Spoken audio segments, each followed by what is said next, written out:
Okay, let's unpack this. We often talk about presidents, policy decisions, but have you ever really stopped to think about what happens financially after they leave office? I mean, it's not exactly your typical retirement plan, right? Especially for someone, well, globally recognized like a former president.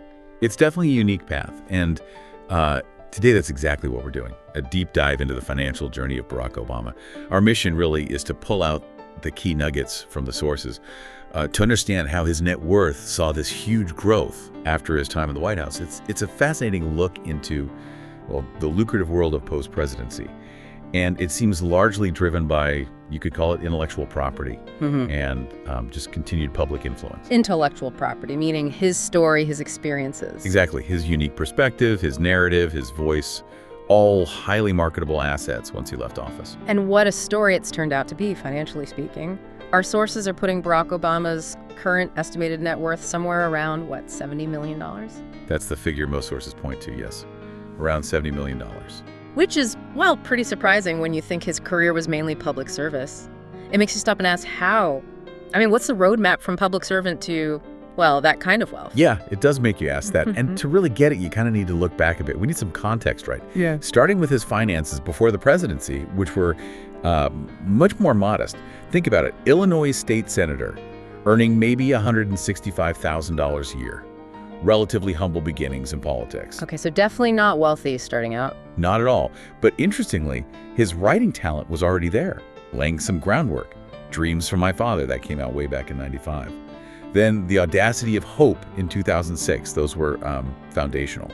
By 2006, reports suggest he was already making over $500,000 just from author fees. Wow, even back then. Yeah. And by 2005, his combined income with Michelle Obama had hit about $1.6 million. And that was largely, driven by those book royalties. So books were a big deal for him financially, even before the White House years. But then comes the presidency itself. How did that official salary, the $400,000, fit into things? Right. So during those 8 years, 2009 to 2017, he had the standard presidential salary, $400,000 a year. And yeah, there are perks. You get a $50,000 expense account, $100,000 for travel, which is non-taxable, and about $19,000 for entertainment. But here's the thing.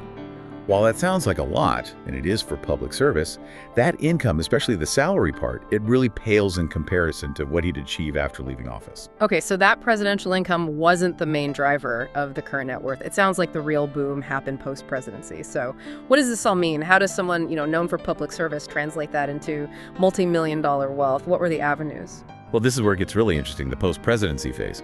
Since leaving the White House in 2017, the growth has been, exponential. It seems to come down to a few key strategies, really leveraging that intellectual capital and his global platform. It's fascinating, actually, how effectively he shifted gears, from leading a country to essentially leading a very influential brand. And I'm guessing those huge book deals were right at the center of that strategy. You mentioned books were important early on. Spot on. Books are absolutely a cornerstone. Maybe the cornerstone. In 2017, he and Michelle Obama signed this unprecedented joint book deal, Penguin Random House. Reports put that deal somewhere between $60 million and $65 million for their memoirs. 60 to 65 million just for the book deal. Yep, massive. And Barack's memoir, A Promised Land, when it came out in 2020, it sold nearly 890,000 copies. Oh, incredible numbers. It really shows the power of controlling your own narrative, doesn't it? And it builds on that earlier success. Remember, even before this huge deal, between 2005 and 2016, he'd already made something like $15.6 million from book advances and sales. So the books alone are a huge part of the fortune. What else, beyond writing, where else did that influence translate into income? I imagine speaking gigs would pay well. Oh, absolutely. Highly lucrative speaking engagements, that's another major pillar. As a former president, he's in huge demand on the global circuit. Reports suggest he can command as much as $400,000 for a single speech. $400,000 for one talk. Yeah, and there are examples. Back in 2017, sources reported he got $800,000 for just 2 speeches, and maybe $2 million or more for 3 talks to Wall Street firms around that time.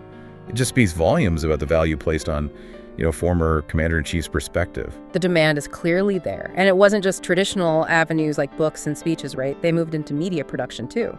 Exactly. A very modern move. In 2018, Barack and Michelle Obama set up their production company, Higher Ground Productions, and they signed a multi-year deal with Netflix.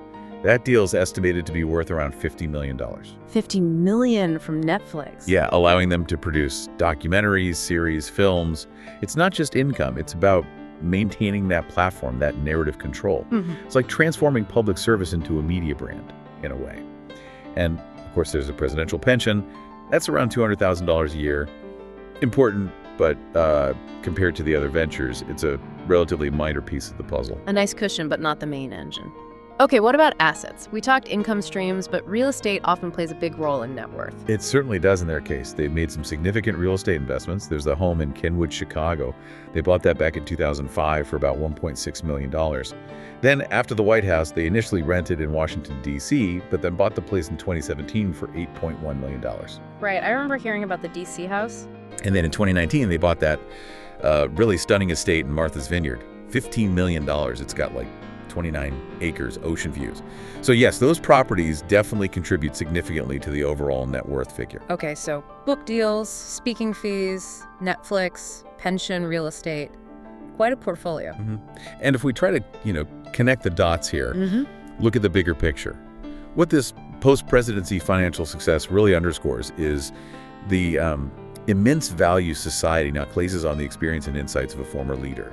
His ability to strategically leverage what we called his intellectual capital through writing, speaking, media has propelled his net worth dramatically. It really highlights how the value of leadership has evolved. It's not just policy anymore. It's about brand, narrative, staying relevant globally. It really is an incredible trajectory when you lay it all out, from that, modest start as a state senator to this multi-million-dollar fortune built largely after leaving the presidency, mostly by leveraging his unique influence and intellect. Precisely. A very modern path for a former leader. It definitely leaves you thinking, doesn't it?